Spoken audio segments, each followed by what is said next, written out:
Good morning everyone. आज की class में हम पढ़ेंगे बोर्स एटॉमिक मॉडल।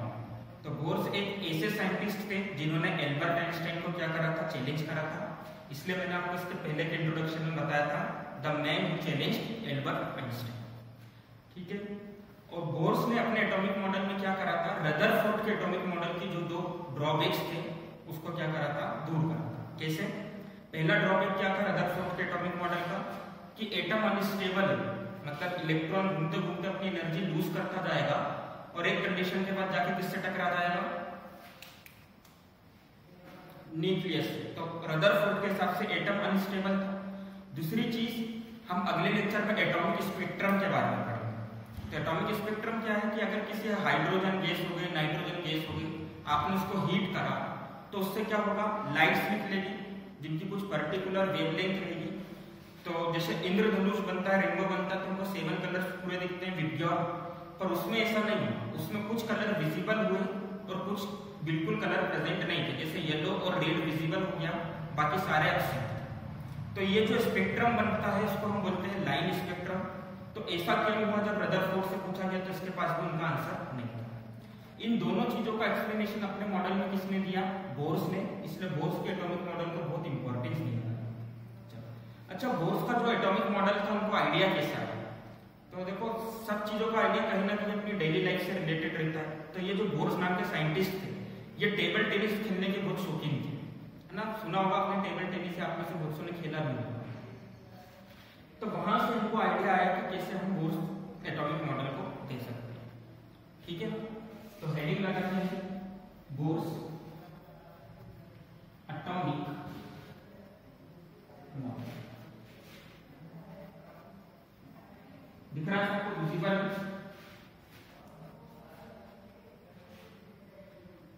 अब एक चीज याद रखना, बोर्स एटॉमिक मॉडल जो वैलिड है वो किसके लिए वैलिड है, सिंगल इलेक्ट्रॉन स्पीशीज, है ना। ये चीज याद रखना। इसके पीछे का रीजन मैं बाद में बताऊंगा। सिंगल इलेक्ट्रॉन स्पीशीज मतलब ऐसे एलिमेंट के एटम्स के लिए वैलिड है जिनके पास सिर्फ एक इलेक्ट्रॉन है। जैसे हाइड्रोजन, उस पर वैलिड है। हीलियम 2 इलेक्ट्रॉन होता है, एटॉमिक नंबर 2 पर He2+, है ना। इसके लिए क्या हो जाएगा, वैलिड क्योंकि अब इसके पास कितना इलेक्ट्रॉन बचा, एक इलेक्ट्रॉन दे दिया दोनों में से। तो एक ब्रैकेट बना के अलग से लिख लो, valid for single electron species. किसके लिए वैलिड है? तो देखो, सबसे पहले पॉइंट में बोर्स ने भी क्या बोला, तो रदरफोर्ड बोल कर गए थे, atom has a centre which is called, atom has a positively charge centre which is called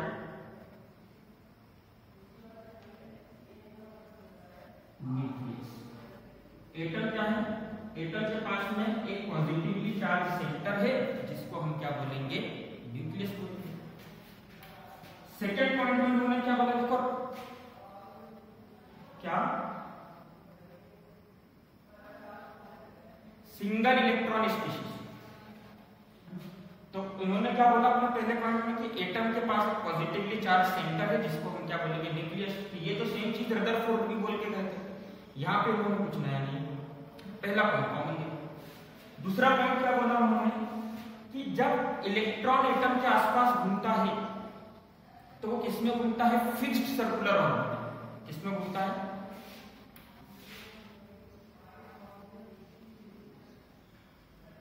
fixed. देखो, रदरफोर्ड ने क्या बोला था कि इलेक्ट्रॉन जो है वो एटम के आसपास सर्कुलर पाथ में घूमता है। उसने फिक्स्ड वर्ड यूज नहीं करा था। रदरफोर्ड के जो अपन ने पोस्टुलेट लिखी तो उसमें फिक्स्ड वर्ड नहीं लिखा, है ना। उन्होंने क्या बोला था कि इलेक्ट्रॉन जो है वो एटम के आसपास सर्कुलर पाथ में घूमता है। तो कोई सा भी सर्कुलर पाथ उसमें हो सकता है, कुछ भी रेडियस हो सकता है। पर यहां पर उन्होंने क्या बोला कि electron revolves around the nucleus in a circular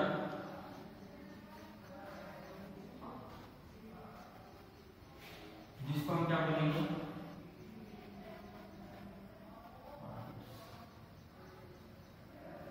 clear है सबको। तो अपने सेकेंड पॉइंट में उन्होंने क्या बोला देखो उसको समझो। रदरफोर्ड के हिसाब से क्या था कि अगर ये एटम का न्यूक्लियस है तो इलेक्ट्रॉन कोई से भी सर्कुलर पाथ में घूम सकता है। हो सकता है इलेक्ट्रॉन यहीं पे घूम रहा हो सकता है इलेक्ट्रॉन यहाँ पे घूम रहा हो सकता है इलेक्ट्रॉन यहाँ पर घूम रहा। मतलब सर्कुलर पाथ का रेडियस फिक्स नहीं है। पर बोर्स ने क्या बोला कि अगर ये न्यूक्लियस है तो एक रेडियस फिक्स होगा 2 सेंटीमीटर की दूरी पर, एक दूसरा रेडियस फिक्स होगा 5 सेंटीमीटर की दूरी पर जिस पे इलेक्ट्रॉन घूमेगा। ऐसे हर है ना, हर कोई रेडियस नहीं होगा, मतलब हर जगह रेडियस नहीं होगा। इसके हिसाब से तो ये भी रेडियस था, इनके बीच में कोई दूसरा सर्कुलर पाथ नहीं होगा। क्लियर है सबको?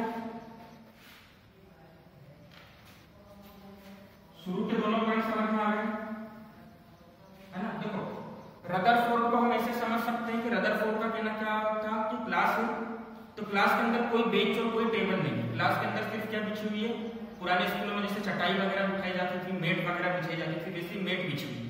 तो कोई भी बच्चा आके कहीं पर भी बैठ सकता है। पर बोर्स के हिसाब से क्या था कि स्कूल का जो क्लास रूम उसमें क्या लगी हुई है, बेंचेस लगी हुई है। हर बेंच की एक दूसरी बेंच से कुछ पर्टिकुलर डिस्टेंस है, तो बच्चे एक दूसरे से पर्टिकुलर डिस्टेंस पर ही बैठ सकते हैं। लॉजिक समझ में आया क्या है इसका? है ना। दोनों पॉइंट लिख लो फिर हम आगे चलते हैं। बोर्स एटॉमिक मॉडल को अच्छे से लिखना, नोट्स अच्छे से बनाना बहुत इंपॉर्टेंट है। 12th में आता है और 12th के अंदर रिपीट होगा ये, तो आप अगर अभी से करके रखोगे तो ये मान लो 12th का एक टॉपिक आपका कंप्लीट हो जाएगा।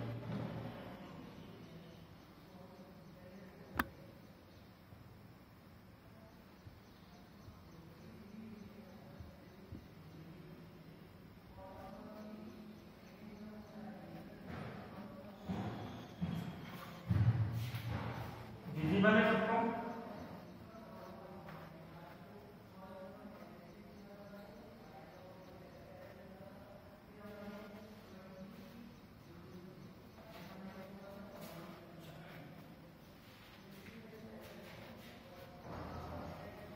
तीसरा पॉइंट लिखें।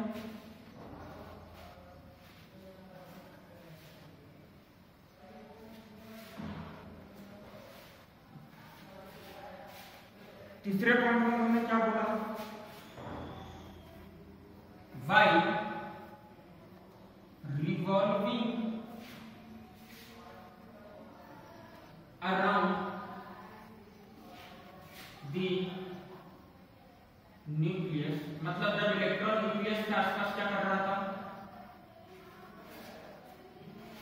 नहीं वो तो ठीक है, why revolving around the nucleus, ठीक है। Electrostatic force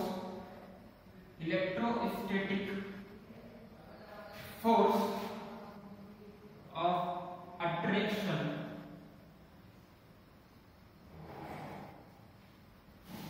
between electron and nucleus provide centripetal force. क्या प्रोवाइड करेगा? Centripetal force. तो देखो यहाँ पर एक नई चीज आ गई, सेंट्रीपिटल फोर्स, है ना। देखो फिजिक्स में हम सेंट्रीपिटल फोर्स के बारे में बहुत डीप में पढ़ेंगे, अच्छे से पढ़ेंगे। अभी आप ये समझो कि जब भी कोई ऑब्जेक्ट सर्कुलर पाथ में मोशन करता है, फॉर एग्जांपल अगर मैं इसे सर्कुलर पाथ में साइकिल चला रहा हूं तो मेरे को क्या करना पड़ेगा, हैंडल को हैंडल को क्या करना पड़ेगा, साइकिल में इस सर्कल के सेंटर की तरफ झुकाना पड़ता है ना सब। तो जब हम इस हैंडल को, साइकिल के हैंडल को सर्कल के सेंटर की तरफ झुकाते हैं, मतलब हम क्या लगा रहे हैं, एक फोर्स लगा रहे हैं। जैसे सेम चीज की बात करें थी रदरफोर्ड ने क्या बोला था कि जब इसको कंपेयर करा था, किससे, रदरफोर्ड ने किससे कंपेयर करा था इसको, सोलर सिस्टम के मॉडल से। तो उसने क्या बोला था कि सन के आसपास जो प्लेनेट घूमते हैं वो उसमें ग्रेविटेशनल फोर्स ऑफ अट्रैक्शन जो होता है वो सेंट्रीपिटल फोर्स प्रोवाइड करेगा, और यहाँ पे सेंट्रीपिटल फोर्स कौन प्रोवाइड करेगा? Electrostatic force of attraction. ठीक है, तो जब भी कोई ऑब्जेक्ट, जैसे अगर मान लो मैं पत्थर को बांध कर ऐसे घुमा रहा हूं तो वो भी सर्कुलर पाथ में मोशन करेगा। तो पत्थर क्या करेगा, जो स्ट्रिंग है जो खिंचा रही है वो सेंटर के डायरेक्शन में क्या करेगी, मेरे हाथ की तरफ फोर्स लगाएगी। तो कोई भी ऑब्जेक्ट जब सेंटर में मोशन करता है, मान लो इधर जा रहा है, इधर जा रहा है, इधर जा रहा है, तो ऐसा भी तो हो सकता है कि ये ऑब्जेक्ट इधर से ऐसे ऐसे ऐसे बाहर निकले। तो ये ऑब्जेक्ट इधर से ऐसे बाहर नहीं निकले, इसके लिए क्या होता है कि सेंटर पे एक फोर्स लगता है। इस सेंटर पे लगने वाले फोर्स को हम कौन सा फोर्स बोलते हैं? Centripetal force. ठीक है, अब इस सेंट्रीपिटल फोर्स की वैल्यू क्या होगी? देखो सेंट्रीपिटल फोर्स किसके ऊपर लग रहा है? इलेक्ट्रॉन के ऊपर। तो सेंट्रीपिटल फोर्स की वैल्यू क्या हो जाएगी? mv²/r, where m is mass of electron, v is velocity of electron। ठीक, तो इसको मैं लिख सकता हूं mv²/r, और r क्या हो जाएगा? Radius of circular path. तो रेडियस ऑफ सर्कुलर पाथ मतलब रेडियस ऑफ ऑर्बिट लिख दूं या रेडियस ऑफ सेल लिख दूं? बात समझ में? तो उसको मैंने लिख दिया रेडियस ऑफ सेल, Rn। ठीक है, रेडियस ऑफ एन सेल। तो उसको लिख लो साइड में ऐसा कॉपी के अंदर आपकी। me है मास ऑफ इलेक्ट्रॉन,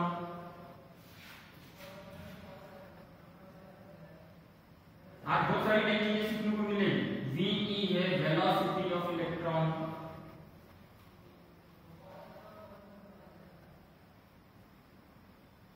और r क्या होता है? Radius of cell. ऑर्बिट्स को हम सेल भी बोलते हैं ना, energy shell. Radius of shell वो अगले पॉइंट में देखेंगे।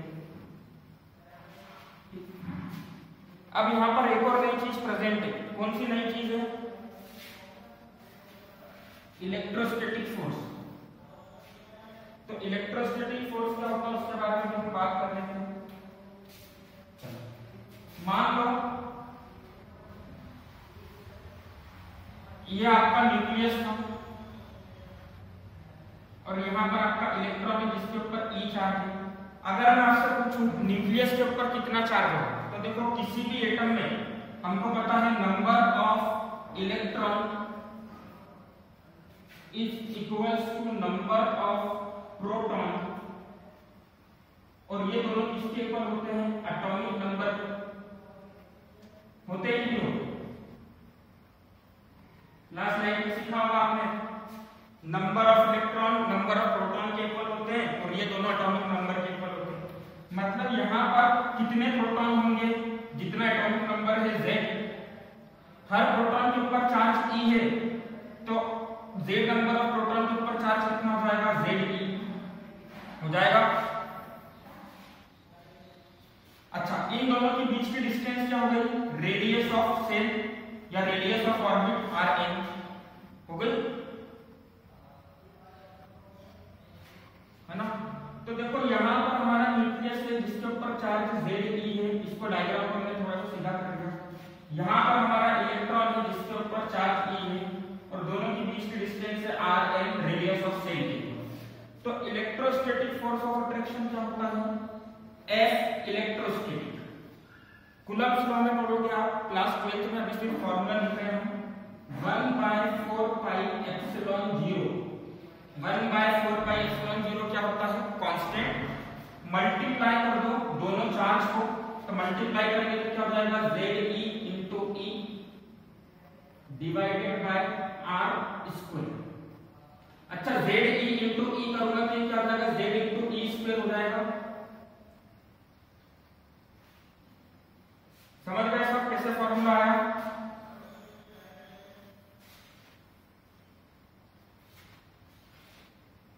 कांस्टेंट कांस्टेंट कांस्टेंट 4 पाई भी कांस्टेंट है, एप्सिलॉन भी कांस्टेंट है।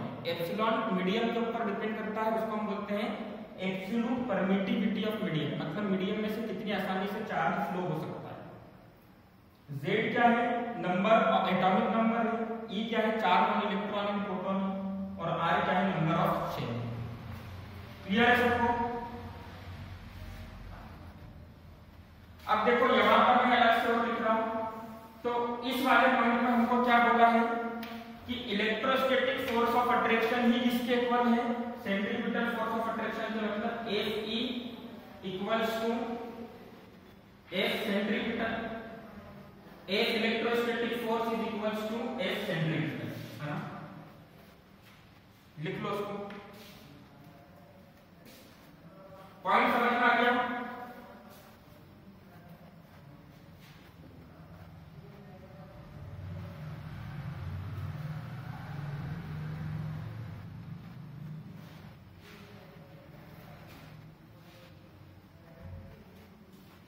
लिख लिया?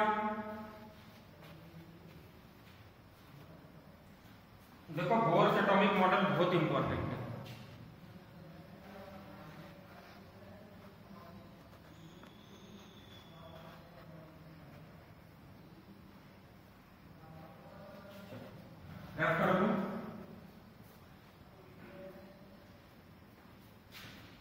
स्टेटमेंट तो रफ कर दो, ऊपर का लिखा हुआ।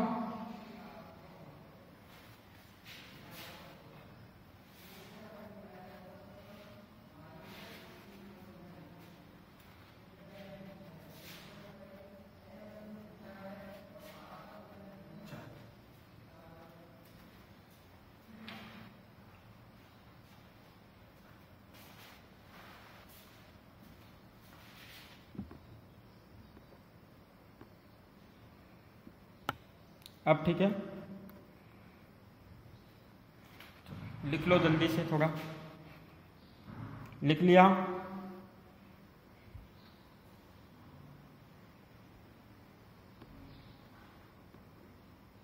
नहीं, एप्सिलॉन नॉट बोलते हैं उसको, लिखा तो वैसे ही है, ई नॉट है, एप्सिलॉन नॉट बोलते हैं, वो एप्सिलॉन होता है, ई नहीं होता, बनता वैसा कर्सिव वाले ई के जैसा। ठीक है, लिख लिया सबने? फोर्थ पॉइंट पर आए।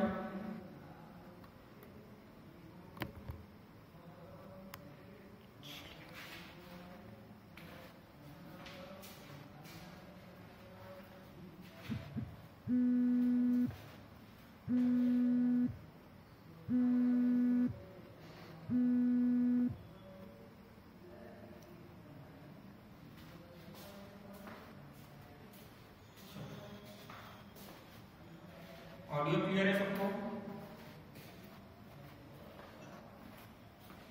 ऑडियो क्लियर है?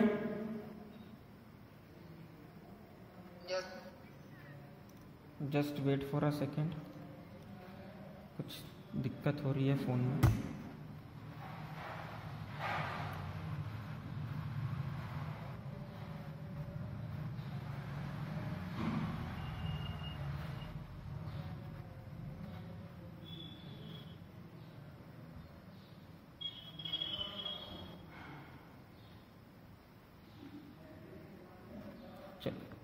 अब ठीक है ऑडियो?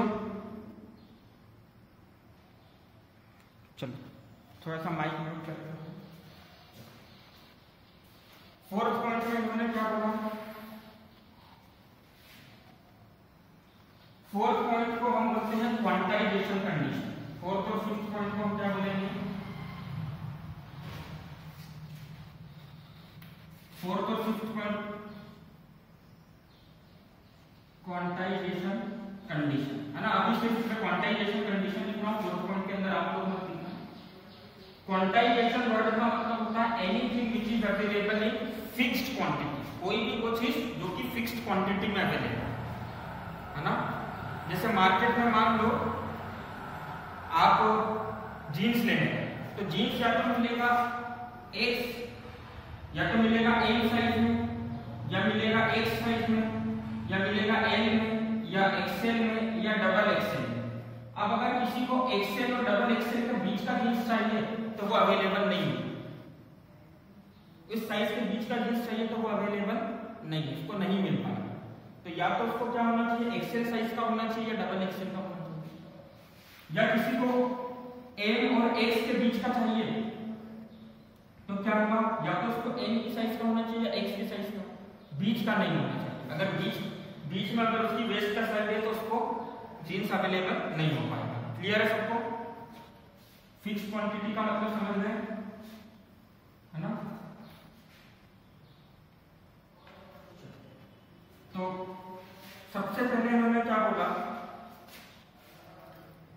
कि इलेक्ट्रॉन जो होगा, electron revolves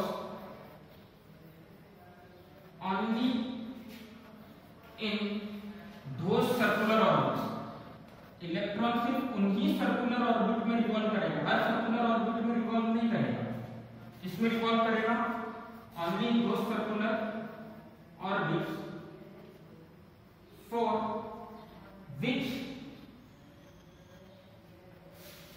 angular momentum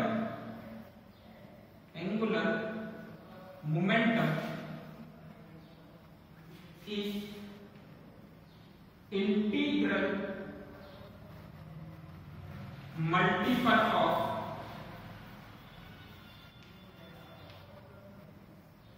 h by 2 pi, जिसके लिए एंगुलर मोमेंटम इंटीग्रल मल्टीपल होगा h by 2 pi का। अब एंगुलर मोमेंटम फिजिक्स की एक क्वांटिटी होती है जिसको हम किससे डिनोट करते हैं? L से। किससे डिनोट करते हैं?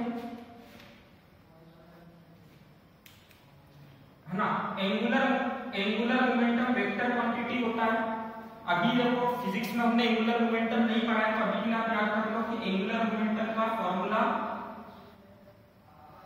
mvr यूज करना है आपको इलेक्ट्रॉन के लिए, है ना? कैसे आएगा जब हम एंगुलर मोमेंटम वहां पर पढ़ेंगे तो मैं थोड़ा सा बता दूंगा।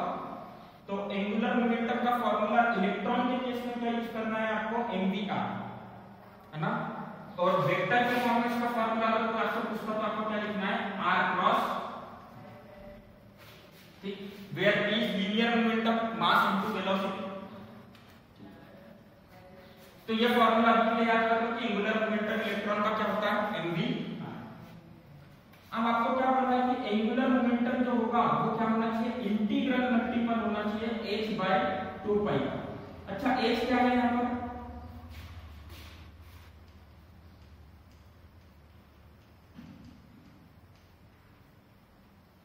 क्या होता था h? याद करो, Planck's quantum theory, Planck's constant, है ना? क्वांटम देखो h कांस्टेंट है, 2 पाई कांस्टेंट है, और यहाँ पर जो n है वो क्या है आपका? इंटीजर होना चाहिए। क्या बोला है? इंटीग्रल मल्टीपल मतलब क्या होना चाहिए? इंटीजर। मतलब n क्या होगा?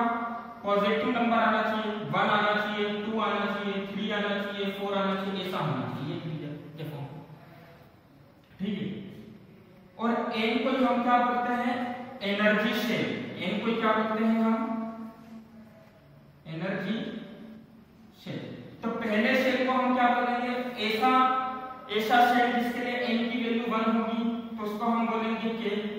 ऐसा शेल जिसके लिए n की वैल्यू 2 होगी उसको हम बोलेंगे l। ऐसा शेल जिसके लिए n की वैल्यू 3 होगी उसको हम बोलेंगे m। ऐसा शेल जिसके लिए n की वैल्यू 4 होगी उसको हम बोलेंगे n। क्लियर है सबको? है ना? तो देखो यहां से एक और हमारी इक्वेशन इंपॉर्टेंट सी निकल कर आई है। वो इक्वेशन क्या है? mvr equals to lh by 2 pi। पहली वाली जो इक्वेशन थी इसको फर्स्ट इक्वेशन कर लो और इसको नाम दो सेकंड इक्वेशन।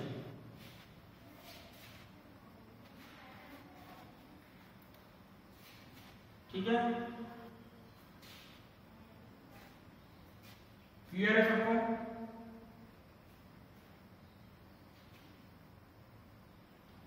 अब देखो यहां पर ये स्टेटमेंट लिख लो, फिर और अच्छे से समझा देता हूं। तो स्टेटमेंट लिख लिया सबने?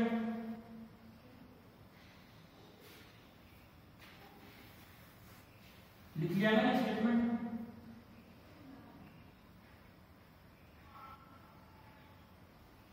पक्का लिख लिया? आपने रफ कर दूं?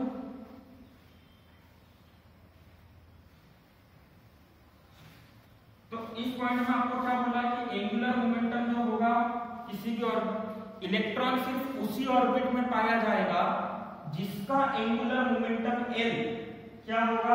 इंटीग्रल मल्टीपल होगा h by 2 pi का। मतलब हम कंसीडर करते हैं कि मान लो ये हमारा न्यूक्लियस है, ठीक, और इसके पास हम अलग अलग ऑर्बिट्स को कंसीडर करेंगे। तो पहले ऑर्बिट को हमने कंसीडर करा, मान लो ये, दूसरे ऑर्बिट को हमने कंसीडर करा, मान लो ये, तीसरे ऑर्बिट को हमने कंसीडर करा, मान लो, ठीक। अब पहले ऑर्बिट के लिए एंगुलर मोमेंटम की वैल्यू हमने बोल दी कि है h/2π। दूसरे ऑर्बिट के लिए हमने बोला कि एंगुलर मोमेंटम की वैल्यू है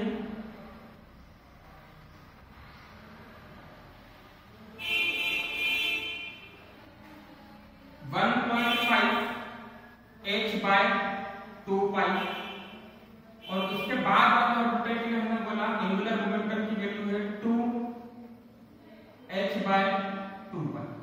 अब बताओ किसमें इलेक्ट्रॉन पाया जाएगा, किसमें इलेक्ट्रॉन नहीं पाया जाएगा?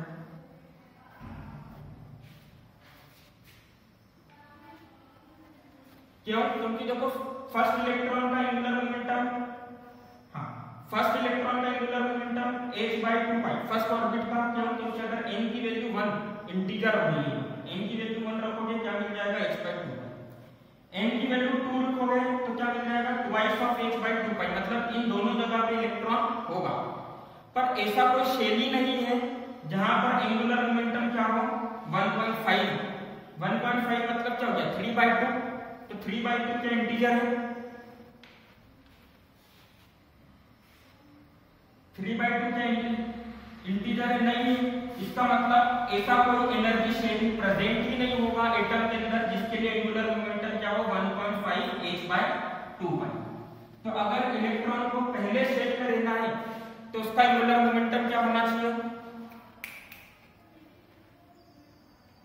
उसका एंगुलर मोमेंटम क्या होना चाहिए h/2π।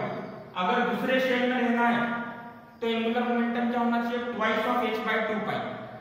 इसके बीच का कुछ एंगुलर मोमेंटम रहेगा तो इलेक्ट्रॉन ना ही इस शेल में रह पाएगा ना ही इस शेल में रह पाएगा। आ गई बात समझ में? समझ में आ गई? क्वांटाइजेशन कंडीशन, या तो इलेक्ट्रॉन का जैसा अपन ने बोला था या तो साइज L होना चाहिए या XL होना चाहिए, बीच का साइज नहीं होना चाहिए। तो वैसे या तो एंगुलर मोमेंटम h/2π होना चाहिए या ट्वाइस ऑफ h/2π होना चाहिए, बीच का एंगुलर मोमेंटम नहीं होना चाहिए। ठीक है, तो देखो यहां पर हमने क्या फिक्स कर दिया, ऑर्बिट फिक्स कर दिए। बोर्स ने क्या बोला कि यहां पर क्या फिक्स हो गए, ऑर्बिट फिक्स हो गए। बात समझ में आ रही है? क्या फिक्स हो गए आपके? ऑर्बिट फिक्स हो गए कि एक ऑर्बिट होगा जिसका h/2π एंगुलर मोमेंटम है, पर 1.5 h/2π का कोई ऑर्बिट नहीं होगा। आगे बात समझ में? क्वांटाइजेशन की कंडीशन समझ में आ गई? क्लियर है सबको? एक बार बता दो सब, हर्षित, भारती, मनस्वी, अमन।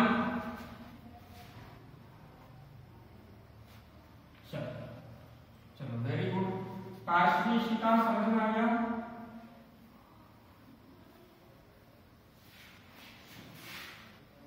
फिफ्थ पॉइंट पर आ जाए। देखो ये जो कंडीशन थी इसको हमने बोला quantization of moment, angular momentum. अगली जो कंडीशन में लिखने जा रहा हूं उसको हम बोलेंगे क्वांटाइजेशन ऑफ एनर्जी। तो लिखो व्हाइल रिवॉल्विंग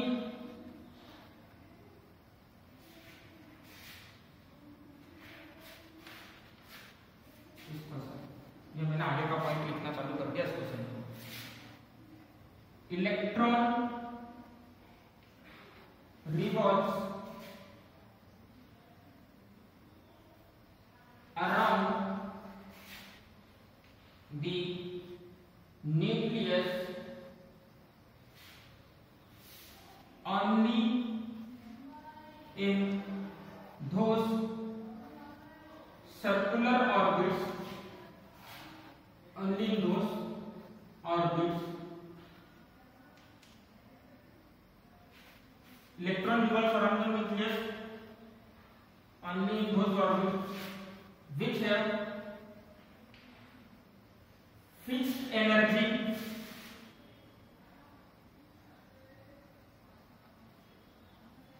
and velocity। देखो ये पॉइंट बहुत इंपॉर्टेंट है, इसी को हम क्या बोलते हैं क्वांटाइजेशन ऑफ एनर्जी। इस पॉइंट का मतलब क्या है कि मान लो अगर ये आपका न्यूक्लियस है तो इलेक्ट्रॉन हर जगह प्रेजेंट नहीं होगा। हर ऑर्बिट में इलेक्ट्रॉन प्रेजेंट नहीं होगा। इलेक्ट्रॉन सिर्फ उन्हीं ऑर्बिट में प्रेजेंट होगा जिसकी एनर्जी क्या है, फिक्स्ड। जिसकी एनर्जी क्या है, मतलब एनर्जी किसकी होगी, इलेक्ट्रॉन की एनर्जी नहीं होगी, एनर्जी किसकी होगी, ऑर्बिट की होगी। किसकी एनर्जी होगी, तो पहले ऑर्बिट के, हाँ देखो, पहले ऑर्बिट की जो एनर्जी होती है वो होती है -13.6 इलेक्ट्रॉन वोल्ट। कितनी होती है,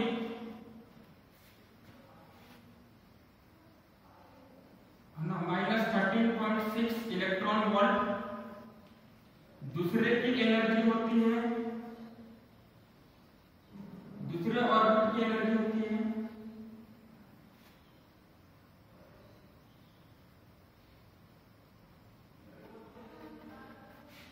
-3.4 इलेक्ट्रॉन वोल्ट। तीसरे ऑर्बिट की एनर्जी होती है, देखो याद होना चाहिए, अगर आप जेडब्ल्यू वगैरह की तैयारी कर रहे हो तो चीजें आपको पता होनी चाहिए। तो पहले ऑर्बिट की एनर्जी -13.6 इलेक्ट्रॉन वोल्ट, इसके बाद -3.4, उसके बाद आएगी -1.51 इलेक्ट्रॉन वोल्ट। और ये एनर्जी के हिसाब से मैं बता भी दूंगा, वो भी बता दूंगा, टेंशन नहीं है। और इसके बाद वाला फोर्थ नंबर का ऑर्बिट है, उसके लिए जहां तक मुझे याद है एनर्जी होती है -0.85 इलेक्ट्रॉन वोल्ट। थोड़ा सा करेक्शन हो सकता है, एग्जैक्ट मुझे याद नहीं है। तो ये अलग अलग ऑर्बिट्स की एनर्जी होती है। हाँ, -1.51 इलेक्ट्रॉन वोल्ट। चलो, तो देखो यहाँ पे एनर्जी माइनस में, तो एक चीज बताओ, -13.6 छोटा होगा कि -3.4 छोटा होगा, पहले तो ये समझो। छोटी वैल्यू कौन सी होगी,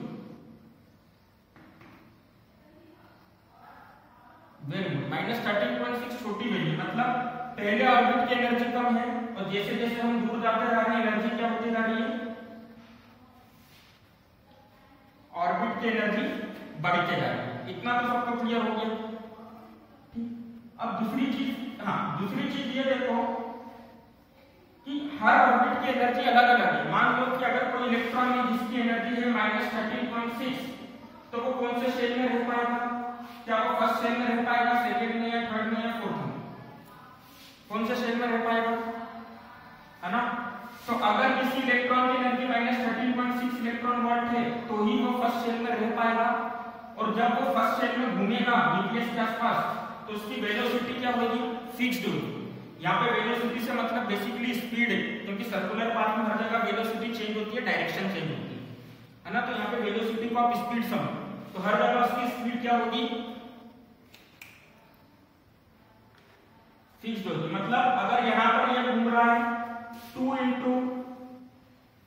10⁸ मीटर पर सेकेंड की स्पीड से, तो हमेशा इसकी स्पीड कितनी बनी रहेगी, 2 × 10⁸ मीटर पर सेकेंड।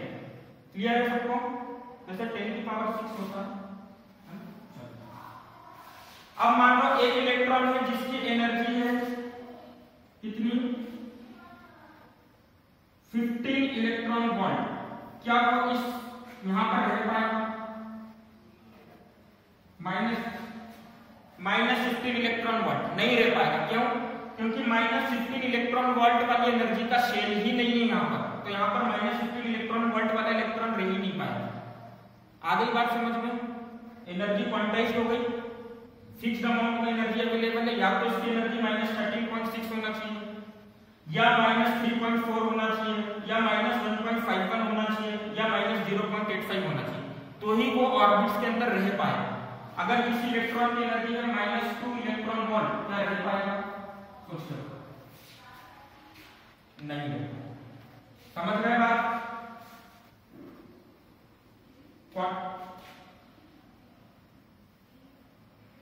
नहीं, हाँ इस रेंज में होना चाहिए। जैसे 1.51 है तो 1.50, 1.5999 ऐसा कुछ अगर हुआ, मतलब बहुत नेग्लिजिबल डिफरेंस हो तब की बात अलग है, पर जरा सा भी डिफरेंस बढ़ेगा तो वो वहां पर रह नहीं पाएगा, क्योंकि शेल की एनर्जी कुछ अलग है, इलेक्ट्रॉन की एनर्जी अलग है, तो कैसे सर्वाइव करेगा। मतलब आप ऐसे बात कर रहे हो कि सर हमारी एनर्जी क्या है कि हम अर्थ को ऑक्सीजन लेकर सर्वाइव करते हैं। क्या हम मार्स पे रह पाएंगे? तो क्या आंसर होना चाहिए? नहीं, क्योंकि मार्स प्लेनेट की एनर्जी अलग है, वहां पे सनलाइट कुछ अलग क्वांटिटी में आती है, वहां पे एयर का जो मिक्सचर है वो कुछ अलग है, या एयर ऑक्सीजन ही नहीं है वहां पर, हमेशा बोल सकते हैं। ठीक है, समझ गए? रफ कर दूं कि लिखना है? लिख लो, जल्दी जल्दी लिखो, fast.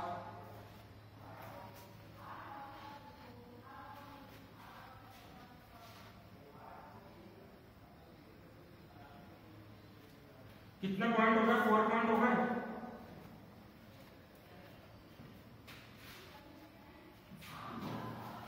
How is it possible? जैसा तो 4 होना चाहिए। चलो 5 हो गए, ठीक। चलो 6 पॉइंट लिखो। While revolving around the nucleus, जब इलेक्ट्रॉन न्यूक्लियस के आसपास घूमेगा, nucleus while revolving around the nucleus, electron neither gain energy